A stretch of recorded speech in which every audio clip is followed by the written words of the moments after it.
നമസ്കാരം പ്രിയപ്പെട്ട പ്രേക്ഷകർക്ക് ഈ മണിക്കൂറിലെ പ്രധാനപ്പെട്ട വാർത്തകളിലേക്ക് ഒരിക്കൽ കൂടി സ്വാഗതം. ആദ്യം തലക്കെട്ടുകൾ നോക്കാം. പാതി വിലയ്ക്ക് സ്കൂട്ടറിന്റെ പേരിൽ നാടെങ്ങും തട്ടിപ്പ് പരാതികൾ. തൃശൂർ വടക്കാഞ്ചേരിയിൽ 48 പേർക്ക് പണം നഷ്ടമായെന്ന് പുതിയ പരാതി. ബിജെപി നേതാവ് എൻ രാധാകൃഷ്ണൻ ഇന്ന് മാധ്യമങ്ങളെ കാണും. തട്ടിപ്പ് നടത്താൻ അനന്തു കൃഷ്ണൻ മാധ്യമപ്രവർത്തകരെയും മറയാക്കി.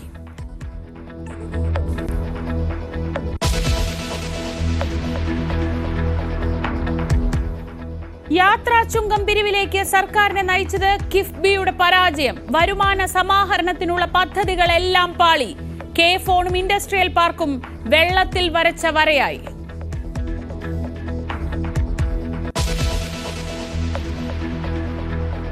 കിഫ്ബി ടോൾ വിവാദങ്ങൾക്കിടെ നാളെ സംസ്ഥാന ബജറ്റ്. പ്രതിസന്ധി കാലത്തും ജനക്ഷേമ പ്രഖ്യാപനങ്ങൾക്കൊരുങ്ങി സർക്കാർ. പുതിയ വികസന പദ്ധതികൾ പ്രഖ്യാപിച്ചേക്കും. വയനാട് പുനരധിവാസത്തിന് പ്രത്യേക പാക്കേജിനും സാധ്യത.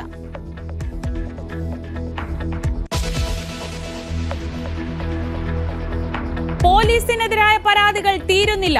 ഓട്ടോ ഡ്രൈവറുടെ മുഖത്തടിച്ച് കമ്പംമേട്ട് സിഐ ഷമീർ ഖാൻ. ഡിസംബർ 31-നുണ്ടായ സംഭവത്തിൽ പരാതി നൽകിയിട്ടും കണ്ടില്ലെന്ന മട്ടിൽ ഡിവൈഎസ്പി. പരാതി നൽകിയപ്പോൾ ചികിത്സാ ചെലവ് നൽകി ഒത്തുതീർപ്പാക്കാനും ശ്രമം.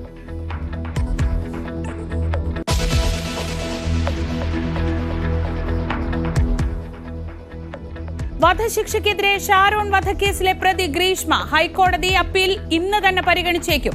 നെയ്യാറ്റിൻകര കോടതിയുടെ വിധി റദ്ദാക്കണമെന്ന ആവശ്യം.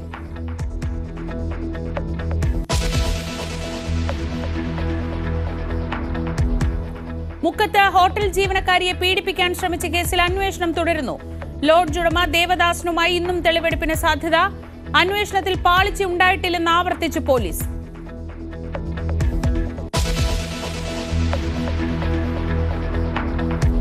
മുഖ്യമന്ത്രിയും പാർട്ടി സെക്രട്ടറിയും വിമർശിച്ച് CPM കാസർഗോഡ് ജില്ലാ സമ്മേളന പ്രതിനിധികൾ.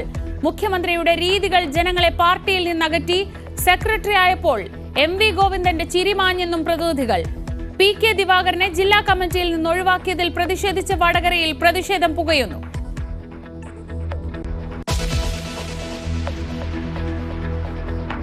കാസർഗോഡ് കൊളത്തൂരിൽ തുരങ്കത്തിൽ കുടുങ്ങിയ പുലി രക്ഷപ്പെട്ടു.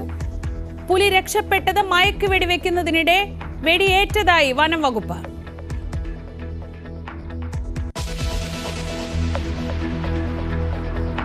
ഇന്ത്യ ഇംഗ്ലണ്ട് ഏകദിന പരമ്പരയ്ക്ക് ഇന്ന് നാഗ്പൂരിൽ തുടക്കം. പുതിയ ജേഴ്സിയിൽ കളത്തിലിറങ്ങാൻ ഇന്ത്യ. 2020-ക്ക് ശേഷം ഏകദിന പരമ്പരയും പിടിക്കാൻ ഉറച്ച് ടീം ഇന്ത്യ.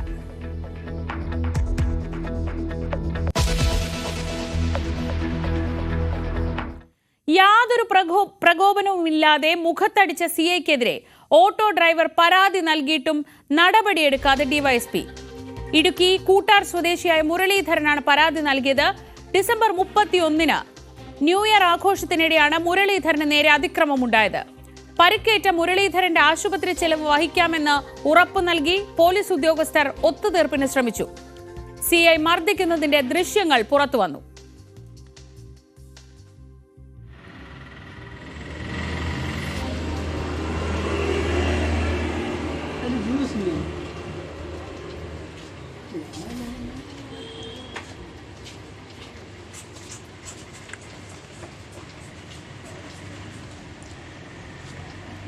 പ്രിൻസ് ജെയിംസ് വിവരങ്ങളുമായി. പ്രിൻസ്, ഈ ദൃശ്യങ്ങളിൽ യാതൊരു പ്രകോപനവും കാണാനില്ല. 3-4 പേർ കൂടി നിൽക്കുന്നിടത്തേക്ക് ഈ ഉദ്യോഗസ്ഥൻ വരുന്നു, ഒരാളോട് കയർക്കുന്നു, അയാളെ മർദ്ദിക്കുന്നു. ഇങ്ങനെ ഒരു സംഭവം നടന്ന് ഈ 36 ദിവസങ്ങൾക്ക് ശേഷവും യാതൊരു നടപടിയുമില്ല. പോലീസിന്റെ വിശദീകരണം എന്താണ്? ന്യൂ ഇയർ ആഘോഷങ്ങൾക്കിടെയാണ് ഇത്തരത്തിലൊരു സംഭവം ഉണ്ടായത്. കഴിഞ്ഞ ഡിസംബർ 31-നാണ് സംഭവം. കൂട്ടാറിൽ നാട്ടുകാർ ഒത്തുചേർന്ന് നിൽക്കുകയായിരുന്നു. ഇവർ പടക്കം പൊട്ടിക്കുന്നൊക്കെ ഉണ്ടായിരുന്നു. ഈ സമയത്താണ് കമ്പംമേട്ട് പോലീസ് മേഖലയിലേക്ക് വരികയും ഇവരോട് പിരിഞ്ഞു പോകാൻ ആവശ്യപ്പെടുകയും ചെയ്തു. യുവാക്കളാണ് ഇവിടെ, ഈ നാട്ടിലെ യുവാക്കളാണ് ഇവിടെ പടക്കം പൊട്ടിച്ചൊക്കെ ആഘോഷത്തിൽ പെട്ടുന്നത്. എന്നാൽ വലിയ തോതിലൊരു ആഘോഷമൊന്നും ആയിരുന്നില്ല. ചെറിയ തോതിൽ നാട്ടുകാരായ കുറച്ച് പേർ, 5-6 പേർ ഒത്തുചേർന്നുള്ള ചെറിയ ആഘോഷ പരിപാടികളൊക്കെ മാത്രമേ ഉണ്ടായിരുന്നുള്ളൂ. ഈ സമയത്ത് പോലീസ് ഇവിടെ എത്തുകയും ഇവരോട് മടങ്ങിപ്പോകാൻ, ഇവിടുന്ന് കടന്നു പോകണമെന്ന് ആവശ്യപ്പെടുകയും ചെയ്തു. എന്നാൽ തുടർന്ന് ഇവർ ഈ പോലീസ് ഉദ്യോഗസ്ഥർ ഈ നാട്ടുകാർക്ക് നേരെ പ്രകോപനം ഒന്നുമില്ലാതെ തന്നെ ആക്രമണം നടത്തുകയായിരുന്നു. ചിലരെയൊക്കെ തള്ളിയിടുന്ന ഒരു സാഹചര്യം ഉണ്ടായി, തള്ളി മാറ്റുന്ന ഒരു സാഹചര്യം ഉണ്ടായി. അപ്പം ഈ ഓട്ടോ ഡ്രൈവറായ മുരളീധരനെ CI ഷമീർ ഖാൻ മർദ്ദിക്കുകയും ചെയ്തു. ഈ സംഭവത്തെ തുടർന്ന് ഇത് ഒത്തുതീർപ്പാക്കാനുള്ള ശ്രമവും പോലീസ് നടത്തിയിരുന്നു. ഈ ഷമീർ ഖാന്റെ പല്ലിന് ഒടിവ് പറ്റി തുടർന്നുണ്ടാകുന്ന ചികിത്സാ ചെലവുകളൊക്കെ പോലീസ് വഹിക്കാമെന്നും ഇവരോട് ഉറപ്പും നൽകി. എന്നാൽ ഇത്തരത്തിലുള്ള യാതൊരു നടപടിയും പിന്നീട് ഉണ്ടായില്ല. ഇതേ തുടർന്നാണ് ഡിവൈഎസ്പിക്ക് ഈ മുരളീധരൻ പരാതി നൽകിയത്. എന്നാൽ ഇപ്പോഴും ഈ വിഷയത്തിൽ ഒരു കൃത്യമായ ഒരു ഇടപെടൽ നടത്താനോ ഉദ്യോഗസ്ഥരുടെ നടപടി സ്വീകരിക്കാനോ ഒന്നും പോലീസ് തയ്യാറായിട്ടില്ല. ഇക്കാര്യത്തെ കുറിച്ച് ഒരു വിശദീകരണം തരാനും ഇടുക്കി പോലീസ് തയ്യാറായിട്ടില്ല. പ്രിൻസ് ആണ് വിവരങ്ങൾ നൽകിയത്.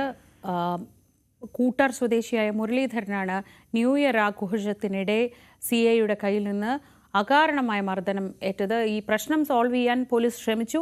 അവർ ചികിത്സാ ചെലവ് വഹിക്കാമെന്നൊക്കെ പറഞ്ഞു. പക്ഷേ ഇത്ര നാളായിട്ടും ഇതിൽ പരാതി നൽകി ഉന്നത ഉദ്യോഗസ്ഥരുടെ ഭാഗത്തു നിന്ന് യാതൊരു നടപടിയും ഉണ്ടായില്ല എന്നതാണ് വസ്തുത.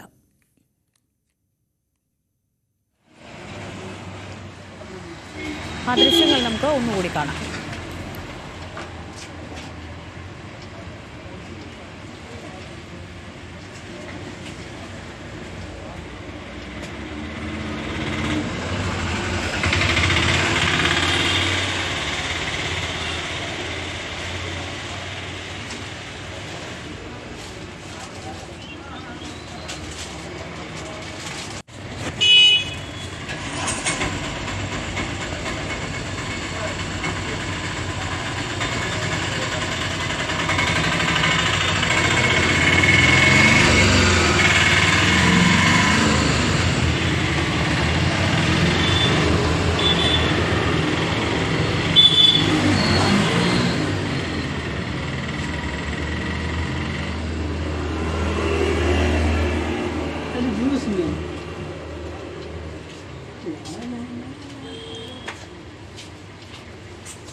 കഴിഞ്ഞ ദിവസമാണ് പത്തനംതിട്ടയിലും സമാനമായ രീതിയിലുള്ള സംഭവം ഉണ്ടായത്.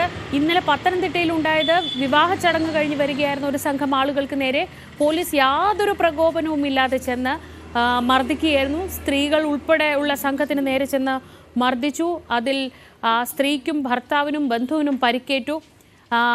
പോലീസ് ആള് മാറി മർദ്ദിച്ചതാണെന്ന വിശദീകരണമാണ് പിന്നീട് നൽകിയത്. ഇതിപ്പോൾ ന്യൂ ഇയർ ആഘോഷം ഡിസംബർ 31 രാത്രി വളരെ ശാന്തരായി അവിടെ നിൽക്കുന്ന ഒരു ചെറിയ സംഘം ആളുകൾക്ക് നേരെയാണ് പോലീസ് ചെല്ലുന്നതും അവരോട് അവിടെ നിന്ന് പോകാൻ ആവശ്യപ്പെടുന്നു. തുടർന്ന് വലിയ രീതിയിൽ അദ്ദേഹം കോപാകുലനാവുന്നു. ഒരാളെ അവിടെ നിന്ന് ഓടിക്കാൻ ശ്രമിക്കുന്നു, അയാളെ മുഖത്തടിക്കുന്നു.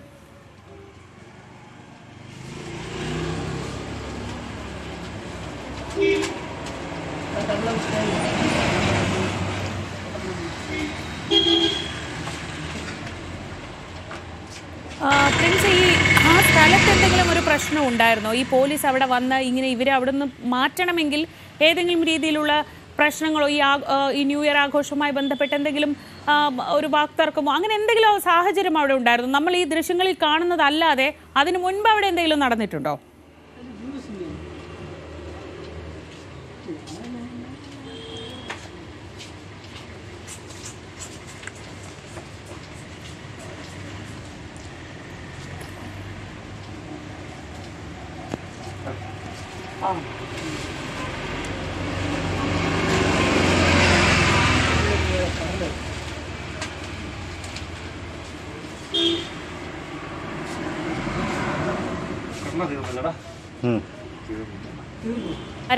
ഇപ്പോൾ ഈ പകുതി വിലയ്ക്ക് സ്കൂട്ടർ നൽകാമെന്ന് പറഞ്ഞ് നടക്കുന്ന തട്ടിപ്പ്, ആ തട്ടിപ്പിനെ കുറിച്ചുള്ള വാർത്തകൾ പലയിടത്തു നിന്നും വരുന്നുണ്ട്.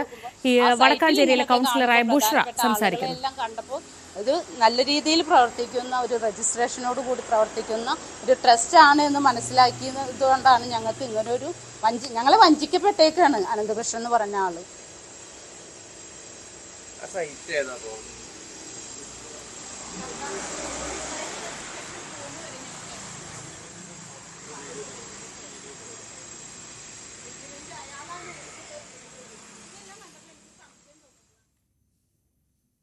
CSR ഫണ്ട് തട്ടിപ്പിലൂടെ കോടികൾ തട്ടിയ സംഭവത്തിൽ പുതിയ പുതിയ പരാതികൾ വന്നുകൊണ്ടിരിക്കുകയാണ്. ഇതിനിടയിലാണ് ഈ വടക്കാഞ്ചേരിയിലെ കൗൺസിലറായ ബുഷ്രയ്ക്കെതിരെയും ആരോപണങ്ങൾ. അവിടെ ബുഷ്രയൊക്കെ ഉണ്ടാക്കിയ സീഡ് എന്ന ഗ്രൂപ്പുമായി ബന്ധപ്പെട്ടാണ് അത്തരം പരാതികൾ വരുന്നത്. ഈ തട്ടിപ്പിലൂടെ കോടികൾ തട്ടിയ അനന്തകൃഷ്ണനെ കസ്റ്റഡിയിൽ വാങ്ങാനാണ് അന്വേഷണ സംഘത്തിന്റെ തീരുമാനം. ഇന്ന് കോടതിയിൽ അതിനായി അപേക്ഷ നൽകും. അനന്തകൃഷ്ണന്റെ ബാങ്ക് അക്കൗണ്ടുകൾ പോലീസ് പരിശോധിക്കും. തൃശൂർ വടക്കാഞ്ചേരിയിലും ഈ തട്ടിപ്പിനെ കുറിച്ചുള്ള പരാതികൾ ലഭിച്ചിട്ടുണ്ട്. 48 പേർക്കാണ് വടക്കാഞ്ചേരിയിൽ പണം നഷ്ടമായി എന്ന് പ്രാഥമികമായ വിവരം. ഒരുപക്ഷെ കൂടുതൽ ആളുകൾ ഈ തട്ടിപ്പിൽ ഉൾപ്പെട്ടിട്ടുണ്ടാവും, തട്ടിപ്പിന് ഇരയായിട്ടുണ്ടാവും. 48 പേരാണ് ഇപ്പോൾ പോലീസിൽ പരാതിയുമായി എത്തിയിട്ടുള്ളത്. ഇതിനിടെ ഈ സംഭവവുമായി ബന്ധപ്പെട്ട് പേരുയർന്നു കേട്ട BJP നേതാവ് AN രാധാകൃഷ്ണൻ ഇന്ന് മാധ്യമങ്ങളെ കാണുന്നുണ്ട്. നവമി ദിനേശ് വിവരങ്ങളുമായി. നവമി, ഈ തട്ടിപ്പ് അത്ര ചെറിയ വ്യാപ്തിയിലല്ല നടന്നിട്ടുള്ളത്. സംസ്ഥാനത്തിന്റെ പല ഭാഗങ്ങളിൽ നിന്ന് വലിയ രീതിയിൽ പരാതി വരുന്നുണ്ട്. ഇപ്പോൾ 48 എന്നൊക്കെ പറയുന്നത് വളരെ ചെറിയ നമ്പറാണ്. പറവൂരിൽ 1000, കണ്ണൂരിൽ 2000. ഇനി വരും ദിവസങ്ങളിൽ എത്ര വരുമെന്ന് നമുക്കറിയില്ല. പക്ഷേ ഇത്ര വ്യാപകമായ ഒരു തട്ടിപ്പ് നടന്നിട്ടും പോലീസ് അത് അറിഞ്ഞിട്ടില്ല. ഇപ്പോഴാണ് അറിയുന്നത്. ഇനി എങ്ങനെ മുന്നോട്ട് പോകാനാണ് പോലീസ് ആലോചിക്കുന്നത്? ശ്രീജ, എന്തായാലും അനന്തകൃഷ്ണനെ ഇന്ന് കസ്റ്റഡിയിൽ വാങ്ങാനുള്ള അപേക്ഷ നൽകിയിട്ടുണ്ട്. ഈ ഒരു അപേക്ഷ ഇന്ന് കോടതി പരിഗണിക്കും. അങ്ങനെയാണെങ്കിൽ വിശദമായി കസ്റ്റഡിയിൽ വാങ്ങി വിശദമായി ചോദ്യം ചെയ്യാനാണ് അന്വേഷണ സംഘത്തിന്റെ തീരുമാനം. ഒപ്പം ഇതിനോടകം തന്നെ അനന്തകൃഷ്ണന്റെ ഈ അക്കൗണ്ടുകളെല്ലാം മരവിപ്പിച്ചിട്ടുണ്ട്. ഏകദേശം 8 കോടിയോളം രൂപ വരുന്ന അക്കൗണ്ടുകളൊക്കെ മരവിപ്പിച്ചിട്ടുണ്ട്. കാറുകൾ കണ്ടുകെട്ടിയിട്ടുണ്ട്, ചില സ്വത്തുക്കൾ കണ്ടുകെട്ടിയിട്ടുണ്ട്. ഇതെല്ലാം ഈ പാവപ്പെട്ട സ്ത്രീകളെ, ജനങ്ങളെ പറ്റിച്ച് ഉണ്ടാക്കിയതാണെന്നാണ് അന്വേഷണ സംഘം കണ്ടെത്തിയിരിക്കുന്നത്. അതിന്റെ ഭാഗമായി തന്നെ ആദ്യഘട്ടം എന്നോണം ഇതെല്ലാം കണ്ടുകിട്ടിയിട്ടുണ്ട്. ഇനി കസ്റ്റഡിയിലെടുത്ത് വിശദമായി ചോദ്യം ചെയ്യാനാണ് അന്വേഷണ സംഘത്തിന്റെ തീരുമാനം. ഒപ്പം ഈ ഒരു കക്ഷി രാഷ്ട്രീയ ഭേദമന്യേ എല്ലാവരും ഒരു പ്രതിസ്ഥാനത്ത്, അല്ലെങ്കിൽ എല്ലാവരും ഒരു കുഴപ്പത്തിലാകുന്ന ഒരു കേസ് കൂടിയായി ഇത് മാറിയിരിക്കുകയാണ്. കാരണം BJPയുടേതല്ല, CPMന്റേതല്ല, കോൺഗ്രസിന്റേതായിട്ടുള്ള MLAമാര് അല്ലെങ്കിൽ MP മാരായിക്കോട്ടെ, മുഖ്യമന്ത്രി ഉൾപ്പെടെയുള്ളവർ ഈ അനന്തകൃഷ്ണനോടൊപ്പം നിന്ന് ചിത്രങ്ങൾ പങ്കുവെച്ചാണ് ഇത്തരത്തിൽ ആളുകളെ പറ്റിക്കുന്നത്. അങ്ങനെയാണെങ്കിൽ ഇവരെ എല്ലാം വിശദമായിട്ടുള്ള ഒരു ചോദ്യം ചെയ്യൽ ആവശ്യമുണ്ട്. ഏതെങ്കിലും രാഷ്ട്രീയ നേതാക്കൾക്ക് ഇതുമായി ബന്ധപ്പെട്ട് പങ്കുണ്ടോ, അവർ ഇതുമായി ബന്ധപ്പെട്ട് ഏതെങ്കിലും തരത്തിലുള്ള പണം കൈപ്പറ്റുന്നുണ്ടോ എന്നടക്കമുള്ള കാര്യങ്ങളും അന്വേഷണ സംഘത്തിന് കണ്ടെത്തേണ്ടതുണ്ട്. ബിനാമി ഇടപാടുകൾ നടന്നിട്ടുണ്ടോ എന്നൊരു സംശയം കൂടിയുണ്ട്. എന്തായാലും ഏറ്റവും ഒടുവിൽ വരുന്ന വിവരം അനുസരിച്ച് EDയും ഇതിലൊരു അന്വേഷണം നടത്തുന്നു എന്നാണ് മനസ്സിലാകുന്നത്. ED അന്വേഷണം കൂടി ഇതിലേക്കൊരു പ്രാഥമിക ഘട്ടമെന്നോണം ഒരു അന്വേഷണം ആരംഭിച്ചിട്ടുണ്ട്. അങ്ങനെയാണെങ്കിൽ അന്വേഷണം കൂടുതൽ ആളുകളിലേക്ക് എത്തും. അനന്തകൃഷ്ണൻ ഒറ്റയ്ക്കായിരിക്കില്ല, ഒപ്പം മറ്റാരൊക്കെയുണ്ട്, മുതിർന്ന നേതാക്കളുണ്ട്, അല്ലെങ്കിൽ സ്വാധീനമുള്ള വ്യക്തികളുണ്ട് എന്ന് തന്നെയാണ് അന്വേഷണ സംഘവും മനസ്സിലാക്കുന്നത്. അങ്ങനെയാണെങ്കിൽ ഇതിന്റെ ഒരു അന്വേഷണം കൂടുതൽ ആളുകളിലേക്ക് എത്തുകയും ചെയ്യും. തൃശ്ശൂരിലും വടക്കാഞ്ചേരിയിലും ഇപ്പോൾ പരാതി കിട്ടിയിട്ടുണ്ട്. 3 പരാതികളാണ് കിട്ടിയിട്ടുള്ളത്. 48 പേർക്കാണ് വടക്കാഞ്ചേരിയിൽ നിന്നും പണം നഷ്ടമായത്. പലരും പരാതി പറയാൻ പോലും മടിക്കുന്നു എന്നൊരു സാഹചര്യം കൂടിയുണ്ട്. അങ്ങനെയെങ്കിൽ അന്വേഷണ സംഘം കൂടുതൽ ആളുകളിലേക്ക് നേരിട്ടെത്തി അവരിൽ നിന്നും പരാതി എഴുതി മേടിക്കാനുള്ള ഒരു നടപടിക്രമങ്ങളിലേക്കും കടന്നിട്ടുണ്ട്. ഒപ്പം വടക്കാഞ്ചേരി നഗരസഭാ കൗൺസിലർ ബുഷറ റഷീദിനെതിരെയും പരാതിയുണ്ട്. സീഡ് സൊസൈറ്റി രൂപീകരിച്ചു, ആളുകളിൽ നിന്ന് പണം തട്ടിയെന്നൊക്കെ ഒരു പരാതിയുണ്ട്. DYFI ആണ് പരാതി നൽകിയിരിക്കുന്നത്. വരും മണിക്കൂറിൽ ഇതിലും ഒരു അന്വേഷണം ഉണ്ടാകും. അതോടൊപ്പം AN രാധാകൃഷ്ണൻ ഇന്ന് മാധ്യമങ്ങളെ കാണും 11 മണിക്ക്. എന്താണ് ഇതുമായി ബന്ധപ്പെട്ട് അദ്ദേഹത്തിന് വിശദീകരിക്കാനുള്ളതെന്നാണ് കാണേണ്ടത്. ഇന്നലെ വൈകുന്നേരത്തോടു കൂടി തന്നെ AN രാധാകൃഷ്ണന്റെ സൈൻ എന്ന സ്ഥാപനത്തിലേക്ക് ആളുകൾ എത്തുകയും അവിടെ ഇത്തരത്തിൽ പണം തട്ടിയവർക്ക് പണം തിരിച്ചു നൽകാൻ വേണ്ടിയിട്ടുള്ള നടപടിക്രമങ്ങളൊക്കെ ആരംഭിച്ചു കഴിഞ്ഞു. അവർക്ക് ചെക്കായാണ് നൽകുന്നത്. 7 ദിവസത്തിനകം ഈ ചെക്ക് ബാങ്കിൽ സമർപ്പിച്ചാൽ നിങ്ങൾക്ക് പണം തിരികെ കിട്ടുമെന്ന ഉറപ്പിന്മേലാണ് പലരും ഇന്നലെ മടങ്ങിപ്പോയത്. എന്തായാലും 7 ദിവസം കഴിഞ്ഞ് അവർ വീണ്ടും എന്താണ്, അവർക്ക് പൈസ കിട്ടിയോ അതോ ഇനിയും പണം കിട്ടാണ്ടവരുണ്ടോ എന്നടക്കമുള്ള കാര്യങ്ങൾ അറിയാൻ കഴിയുകയുള്ളൂ. എന്തായാലും അനന്തകൃഷ്ണൻ ചെറിയൊരു മീനല്ല, അത് വലിയ ഒരു തട്ടിപ്പ് നടത്തിയ ഒരു സംഘത്തിന്റെ തലവൻ തന്നെയാണ്. ഇതിൽ ആരൊക്കെയാണ് മറ്റ് അംഗങ്ങൾ എന്നുകൂടിയാണ് ഇനി കണ്ടെത്തേണ്ടത്. ശരി നവമി, ഇന്ന് AN രാധാകൃഷ്ണൻ എന്താണ് പറയാനുള്ളതെന്ന് നോക്കാം. പോലീസിന് അനന്തുവിനെ കസ്റ്റഡിയിൽ കിട്ടിയാലായിരിക്കും ഒരുപക്ഷെ സാമ്പത്തിക ക്രയവിക്രയങ്ങൾ സംബന്ധിച്ച കൂടുതൽ വിവരങ്ങൾ മനസ്സിലാവുക. എന്തായാലും ഇപ്പോൾ ഇയാളുടെ കാറുകളെല്ലാം പോലീസ് കസ്റ്റഡിയിൽ എടുത്തിട്ടുണ്ട്. ഈ തട്ടിപ്പിൽ നിന്ന് കിട്ടിയ പണം കൊണ്ടാണ് ഇയാൾ കാറുകളൊക്കെ വാങ്ങിയത് എന്ന വിവരങ്ങൾ പുറത്തുവരുന്നു. അല്പം മുമ്പ് ഈ വടക്കാഞ്ചേരിയിലെ കോൺഗ്രസ് കൗൺസിലർ ആരോപണവിധേയായ ബുഷ്ര റഷീദ് മാധ്യമങ്ങളോട് സംസാരിച്ചിരുന്നു. ബുഷ്രയുടെ വാക്കുകൾ കേൾക്കാം. ഞങ്ങൾ ഇതിൽ വന്ന് പെടുകയെന്ന് വെച്ച് കഴിഞ്ഞാൽ ഞാൻ 2010 തൊട്ടിട്ട് ജനപ്രതിനിധിയാണ്. 2006 തൊട്ടിട്ട് സാമൂഹിക ഒരു പ്രവർത്തക കൂടിയാണ്. 2010 ഞാൻ മത്സരിച്ചത്. അന്ന് മുതൽ പരിചയമുള്ളതാണ് കുടുംബശ്രീയുടെ RP ആയിട്ടുള്ള റിസോഴ്സ് പേഴ്സൺ ആയിട്ടുള്ള ത്രേസ്യ എന്ന് പറയും. അവരുമായിട്ട് പരിചയമുണ്ട്. പല പ്രൊജക്റ്റുകളും കുടുംബശ്രീ വഴി നടപ്പിലാക്കുന്ന പദ്ധതികളെ കുറിച്ച് എന്നെ അറിയിക്കാറുണ്ട്. ഞാനത് താഴെ തട്ടിൽ സ്ത്രീകളോട് പറയാറുണ്ട്. അവർക്ക് കിട്ടാവുന്ന ആനുകൂല്യങ്ങൾ അവർ മേടിച്ചെടുക്കാറുണ്ട്. ആ ഒരാൾ തന്നെയാണ് ഒരു 10 മാസം മുന്നേ എന്നെ ഇതേപോലെ എന്നോട് സീഡ് സൊസൈറ്റികൾ മുഖേന 50% സബ്സിഡിയിൽ സ്ത്രീകൾക്ക് ഗൃഹോപകരണങ്ങളും അതുപോലെ തന്നെ 2 വീലർ, മൊബൈൽ ഫോണ്, അവരുടെ മക്കൾക്ക് ലാപ്ടോപ്പും ലഭിക്കുമെന്നുള്ളത് എന്നെ അറിയിക്കുകയാണ് ചെയ്തത്. അത് പ്രകാരം സീഡ് സൊസൈറ്റി എന്ന് പറഞ്ഞു കഴിഞ്ഞാൽ ഒരു ബ്ലോക്കിൻ്റെ പരിധിയിൽപ്പെട്ട ആളുകളെ ഒരു പഞ്ചായത്തിൽ നിന്ന് ഒരു കോർഡിനേറ്റർ എന്ന നിലയ്ക്ക് എടുക്കുകയും അവരെ ഒരു ബോർഡ് ആയിട്ടാണ് ഇത് രജിസ്റ്റർ ചെയ്യുക. തൃശ്ശൂർ സാഹിത്യ അക്കാദമിയുടെ തൊട്ടുള്ള ഓഫീസിലാണ് ഇതിൻ്റെ ക്ലബ്ബുകൾ രജിസ്റ്റർ ചെയ്യുന്ന ആ സ്ഥലത്ത് തന്നെയാണ് ഈ സീഡ് സൊസൈറ്റികളും രജിസ്റ്റർ ചെയ്യുക. ആയതുമായി ബന്ധപ്പെട്ട് ഞങ്ങൾ അതുപോലെ തന്നെ ആ നിയമത്തിനുള്ളിൽ അനുശാസിച്ചുകൊണ്ട് അങ്ങനെ ഒരു ബോർഡ് ഉണ്ടാക്കിക്കൊണ്ട് ഈ സീഡ് സൊസൈറ്റി രൂപീകരിച്ചു. അതിൻ്റെ ബൈലോ പ്രകാരം ഞങ്ങൾ പ്രവർത്തിച്ചു വരികയായിരുന്നു. അങ്ങനെയാണ് ഉണ്ടായിട്ടുള്ളത്. 9 മാസമായിട്ടുള്ള. ലാപ്ടോപ്പ് കിട്ടിയിട്ടുണ്ട്, മൊബൈൽ ഫോണ് കിട്ടിയിട്ടുണ്ട്, ലഭിച്ചിട്ടുണ്ട്. അതിനുശേഷമാണ് പിന്നെ ഒറ്റയടിക്ക് ഒരു 5-6 പ്രൊജക്റ്റുകൾ ഒരുമിച്ച് വന്നപ്പോൾ തന്നെ ഞങ്ങൾ ആദ്യം 2 വീലറിൻ്റെ വാങ്ങിയവർ. അത് കഴിഞ്ഞിട്ട് പിന്നെ ഒരു 4 പ്രൊജക്റ്റും കൂടി, അതായത് ലാപ്ടോപ്പ് എന്ന് പറഞ്ഞിട്ട് 2ാം ഘട്ടം വന്നു. അതുപോലെ തന്നെ മൊബൈൽ ഫോൺ എന്ന് പറഞ്ഞിട്ട് വീണ്ടും 2ാം ഘട്ടം ഇട്ടു.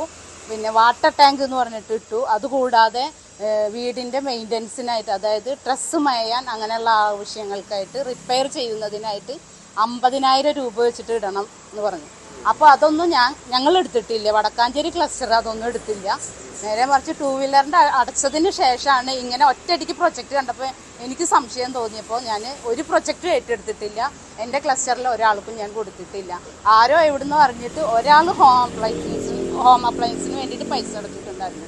വടക്കാഞ്ചേരി ക്ലസ്റ്ററിന് ആകെ 7 പേര്, വടക്കാഞ്ചേരി എന്ന് പറഞ്ഞ ആ പ്രദേശത്ത് നിന്ന് 7 പേരാണ് സ്കൂട്ടിക്ക് പൈസ അടച്ചിട്ടുള്ളത്. പക്ഷേ സീഡിൻ്റെ മെമ്പർഷിപ്പ് എടുത്തിട്ടുള്ള ആളുകളായിട്ട് എണ്ണം എടുക്കുമ്പോൾ 48 പേരുടെ പൈസ അവരെ നേരിട്ടിട്ടുള്ള അക്കൗണ്ടിലേക്ക് അവരെ സർക്കുലർ പ്രകാരം വായിച്ച് മനസ്സിലാക്കിയിട്ട് അവർ പറയുന്ന ആ സർക്കുലറിലെ അക്കൗണ്ട് നമ്പറിലേക്ക് അയച്ചു കൊടുത്ത ആളുകളുണ്ട്. അതിൽ ഞാനും ഇരയാണ്. എനിക്ക് ഒരു സ്കൂട്ടറിന് വേണ്ടിയിട്ട് ഞാൻ പൈസ അടച്ചിട്ടുള്ളതാണ്. ഞങ്ങളെ കബളിപ്പിക്കുക എന്നുള്ളത് പിന്നീടാണ് മനസ്സിലായിട്ടുള്ളത്. 60,000 രൂപ ഞാൻ അടച്ചതിൻ്റെ റെസിപ്റ്റാണിത്. 60,000 രൂപ അടച്ചിട്ടുണ്ട്. അവരുമായിട്ട് എഗ്രിമെൻറ്റും വെച്ചിട്ടുണ്ട്. എഗ്രിമെൻറ്റ് വെച്ചിട്ട് 90 ദിവസം വർക്കിംഗ് ഡേക്ക് ശേഷമാണ് ഈ നമുക്ക് വണ്ടി കിട്ടുക എന്നുള്ളതാണ് അറിയിച്ചിട്ടുണ്ടെന്ന്. ഇതാണ് എഗ്രിമെൻറ്റ് വെച്ച പേപ്പർ. കോണ്ടാക്ട് ചെയ്തു. അവരെ ഫോണൊക്കെ പോലീസ് മേടിച്ച് വെച്ചേക്കാന്ന് പറഞ്ഞു. അതുകൊണ്ടാണ് വിളിച്ചാൽ കിട്ടാത്തത് എന്നുള്ളതാണ് അവർ പറയുന്നത്. അവരെന്ന് വെച്ച് കഴിഞ്ഞാൽ ഞങ്ങളുടെ DPM പറഞ്ഞത്, ഞങ്ങൾക്ക് അവരുമായിട്ട് യാതൊരു കോണ്ടാക്റ്റും ഇപ്പം ഉണ്ടായിട്ടില്ല. ഞങ്ങളുടെ കാര്യങ്ങളൊക്കെ നടത്തി തന്നിരുന്നത് ഇതിൻ്റെ ഓഫീസർമാരാണ്. എറണാകുളത്തെ ഓഫീസിലത്തെ ആളുകളാണ് ഞങ്ങൾക്ക് സർക്കുലറൊക്കെ ഇട്ട് തന്നിരുന്നത്. ഫോണിലൂടെയാണ്, നേരിട്ടിട്ട് ബന്ധപ്പെട്ടിട്ടില്ല. ഞാനടക്കം 48 പേരെയാണ് വടക്കാഞ്ചേരി സീഡിൽ നിന്ന് നഷ്ടമായിട്ടുള്ളത്. വടക്കാഞ്ചേരി മേഖല എന്ന് പറഞ്ഞാൽ വടക്കാഞ്ചേരി പ്രദേശത്തുനിന്ന് ആകെ 7 വണ്ടിയുടെ പൈസയാണ് അടച്ചിട്ടുള്ളത് ഈ വടക്കാഞ്ചേരി ഏരിയക്കുള്ളിൽ. പക്ഷേ വടക്കാഞ്ചേരി ബ്ലോക്ക് അടിസ്ഥാനത്തിലുള്ള ഏരിയയിൽ നിന്നാണ് മൊത്തം 48 വണ്ടിയുടെ പോയത്. കോൺഗ്രസ് കൗൺസിലറായ ബുഷ്ര റഷീദാണ് സംസാരിച്ചത്. പക്ഷേ ബുഷ്ര ഉൾപ്പെടെ ആ തട്ടിപ്പിനിരയായി എന്ന് പറയുമ്പോൾ പോലും DYFI വലിയ പ്രതിഷേധവുമായി രംഗത്തെത്തുകയാണ്. അവർ ബുഷ്രയ്ക്കെതിരെ വലിയ ആരോപണങ്ങളുമായാണ് രംഗത്തെത്തുന്നത്. 1000 കോടി രൂപയുടെ തട്ടിപ്പ് നടന്നതായിട്ടാണ് പോലീസ് കണ്ടെത്തിയിട്ടുള്ളത്. നമുക്കറിയാം, അതിൽ അറസ്റ്റ് ചെയ്യപ്പെട്ട അനന്തകൃഷ്ണൻ എന്ന് പറയുന്ന പ്രതിയുമായി നേരിട്ട് ബന്ധമുള്ള അനന്തകൃഷ്ണൻ്റെ വടക്കാഞ്ചേരി ശാഖയിലെ പ്രസിഡൻറ്റും അതുപോലെ തന്നെ ഡയറക്ടർമാർ ഉൾപ്പെടെ കോൺഗ്രസിൻ്റെ നേതാക്കന്മാരും കോൺഗ്രസിൻ്റെ ജനപ്രതിനിധികളുമാണ്. അപ്പോൾ ആളുകൾക്ക് 50% സബ്സിഡിയിൽ നിർധനരായിട്ടുള്ള വനിതകൾക്ക് ഡിജിറ്റൽ ഡിവൈസുകളും സ്കൂട്ടർ ഉൾപ്പെടെ 50% സബ്സിഡിയിൽ നൽകുമെന്ന് പറഞ്ഞ് വടക്കാഞ്ചേരിയിലും സമീപ പ്രദേശങ്ങളിലും വ്യാപകമായി പണപ്പിരിവ് നടത്തുകയാണ്. അങ്ങനെ പണപ്പിരിവ് നടത്തി ആളുകളെ പറ്റിക്കുന്ന സ്ഥിതിയാണ് നിലനിൽക്കുന്നത്. ഇപ്പോൾ പകുതി വിലയ്ക്ക് സ്കൂട്ടർ നൽകാമെന്ന് വാഗ്ദാനം ചെയ്ത അനന്തകൃഷ്ണൻ നടത്തിയ തട്ടിപ്പിൽ തൃശൂരിലും ഇപ്പോൾ പരാതികൾ വരുന്നു. തൃശൂരിലും കേസെടുത്തിട്ടുണ്ട്. അന്തിക്കാട് പോലീസ് സ്റ്റേഷനിലാണ് ആദ്യ കേസ് രജിസ്റ്റർ ചെയ്തത്. പണം നഷ്ടപ്പെട്ട 7 സ്ത്രീകളാണ് ഇവിടെ പോലീസിൽ പരാതി നൽകിയത്. 4 പേർക്ക് സ്കൂട്ടർ വാഗ്ദാനം ചെയ്തും 3 പേർക്ക് ഗൃഹോപകരണങ്ങൾ വാഗ്ദാനം ചെയ്തുമാണ് പണം തട്ടിയെടുത്തത്. 1000 കോടിയുടെ തട്ടിപ്പിന് അനന്തകൃഷ്ണൻ ഡിജിറ്റൽ പ്ലാറ്റ്ഫോമുകളും ഉപയോഗിച്ചു. ഡിജിറ്റൽ ഗ്രാമം എന്നു പേരിലുള്ള ഓൺലൈൻ പോർട്ടൽ വഴിയാണ് അപേക്ഷ സ്വീകരിച്ചത്. മൊബൈൽ ഫോണുകൾ പകുതി വിലയ്ക്ക് ലഭിക്കാൻ ഈ പോർട്ടലിൽ രജിസ്റ്റർ ചെയ്യണമെന്നായിരുന്നു പരസ്യം. സീഡിന് പുറമെ ഫെസിലിറ്റേറ്റിംഗ് ഏജൻസിയായി ഗ്രാസ് റൂട്ട് ഇമ്പാക്ട് ഫൗണ്ടേഷൻ എന്ന കമ്പനിയും ഉണ്ടായിരുന്നു. കൊച്ചി SEZ കേന്ദ്രമായി കമ്പനി രൂപീകരിച്ചത് 2024 മെയ് 2-നാണ്. കണ്ണൂരിൽ APJ അബ്ദുൽ കലാം ലൈബ്രറിയുമായി ബന്ധപ്പെട്ടും പദ്ധതി നടപ്പാക്കി. വിജിലൻസിന് തട്ടിപ്പിന്റെ വിവരങ്ങൾ നേരത്തെ ലഭിച്ചതായാണ് സംശയം. പദ്ധതിയുടെ പ്രൊമോട്ടർമാരിൽ ചിലരിൽ നിന്ന് വിജിലൻസ് വിവരങ്ങൾ തേടിയിട്ടുണ്ട്. പദ്ധതിയിൽ ചേർത്തതാരാണ്, എന്തായിരുന്നു ഇവരുടെ വാഗ്ദാനങ്ങൾ തുടങ്ങിയ വിവരങ്ങൾ 6 മാസം മുൻപ് തന്നെ വിജിലൻസ് തേടിയിട്ടുണ്ട്. ഇതോടെ പദ്ധതിയിൽ നിന്ന് ചില പ്രൊമോട്ടർമാർ പിന്മാറി എന്നതാണ് ഇപ്പോൾ പുറത്തുവരുന്ന വിവരം. സാധാരണ രീതിയിൽ ഇത്തരം തട്ടിപ്പൊക്കെ ഏറ്റവും ആദ്യം തിരിച്ചറിയുന്നത് മാധ്യമപ്രവർത്തകരാണ്. ഇത് വാർത്തയാവുന്നത് മാധ്യമങ്ങളിലാണ്. ഇപ്പോഴും അങ്ങനെയൊക്കെ തന്നെയാണ്. പക്ഷേ ഈ 1000 കോടിയുടെ തട്ടിപ്പ് ഇത്ര വലിയ വ്യാപ്തിയോടെ നടത്താൻ അതിൻ്റെ വിശ്വാസ്യതയ്ക്കായി ഈ അനന്തകൃഷ്ണൻ മാധ്യമപ്രവർത്തകരെയും മറയാക്കി. സ്കൂട്ടർ വിതരണത്തിനായി തിരുവനന്തപുരം പ്രസ് ക്ലബ്ബുമായി ഒപ്പിട്ട MOUവും പദ്ധതി ഉദ്ഘാടനത്തിന്റെ ചിത്രവും അനന്തു തട്ടിപ്പിന് ഉപയോഗിച്ചു. എന്നാൽ മാധ്യമപ്രവർത്തകർക്ക് ആർക്കും പണം നഷ്ടപ്പെടാത്ത സാഹചര്യത്തിൽ തൽക്കാലം പരാതി നൽകുന്നില്ലെന്നാണ് പ്രസ് ക്ലബ് ഭാരവാഹികളുടെ നിലപാട്. പകുതി വിലയ്ക്ക് സ്കൂട്ടർ എങ്ങനെ നൽകും? ആൾക്ക് 60,000 വെച്ച് എങ്ങനെ സൗജന്യമായി നൽകും? ന്യായമായ ഇത്തരം സംശയങ്ങൾ ഉന്നയിച്ചവരുടെ വിശ്വാസം നേടാനാണ് മാധ്യമപ്രവർത്തകരെയും പ്രമുഖ നേതാക്കളുടെ ചിത്രങ്ങളും വീഡിയോയും മറയാക്കിയത്. മാധ്യമപ്രവർത്തകർക്ക് പകുതി വിലയ്ക്ക് സ്കൂട്ടർ നൽകുന്ന പദ്ധതിയുടെ സംഘാടകരായത് തിരുവനന്തപുരം പ്രസ് ക്ലബ്ബ്. ഉദ്ഘാടകൻ മന്ത്രി V. ശിവൻകുട്ടിയും. വിശ്വാസ്യത ഉറപ്പിക്കാനായി വേദിയിൽ വെച്ച് തന്നെ ഒരു മാധ്യമപ്രവർത്തകന്റെ കുട്ടിക്ക് ലാപ്ടോപ്പ് നൽകി. 2024 ജനുവരി 26-ന് വിതരണോദ്ഘാടനം നടന്നെങ്കിലും MOU ഒപ്പുവെച്ചത് 2024 മാർച്ച് 20-നാണ്. എന്നാൽ ഇങ്ങനെയൊരു MOU ഇല്ലെന്നും ഈ വിഷയത്തിൽ പ്രതികരിക്കാനില്ലെന്നുമായിരുന്നു അന്ന് ഈ കരാറിന് നേതൃത്വം നൽകിയ Thiruvananthapuram press club secretary M. രാധാകൃഷ്ണന്റെ മറുപടി. പ്രസ് ക്ലബിനെ പറ്റിച്ചതാണെങ്കിൽ പോലീസിൽ പരാതി നൽകാത്തത് എന്തെന്ന ചോദ്യത്തിനും പ്രതികരിക്കേണ്ട എന്ന തീരുമാനമെന്നായിരുന്നു Thiruvananthapuram press club president PR പ്രവീണിന്റെയും മറുപടി. പദ്ധതിയിൽ ഉൾപ്പെട്ട മാധ്യമപ്രവർത്തകരുടെ പേരും തിരുവനന്തപുരം പ്രസ് ക്ലബ്ബ് പുറത്തുവിട്ടിരുന്നു. എന്നാൽ അന്നത്തെ ക്ലബ് പ്രസിഡന്റ് രാധാകൃഷ്ണൻ തങ്ങളോട് അനുവാദം ചോദിക്കാതെ പേരുൾപ്പെടുത്തുകയായിരുന്നു എന്ന് പല മുതിർന്ന മാധ്യമപ്രവർത്തകരും ന്യൂസ് 8-നോട് പറഞ്ഞു.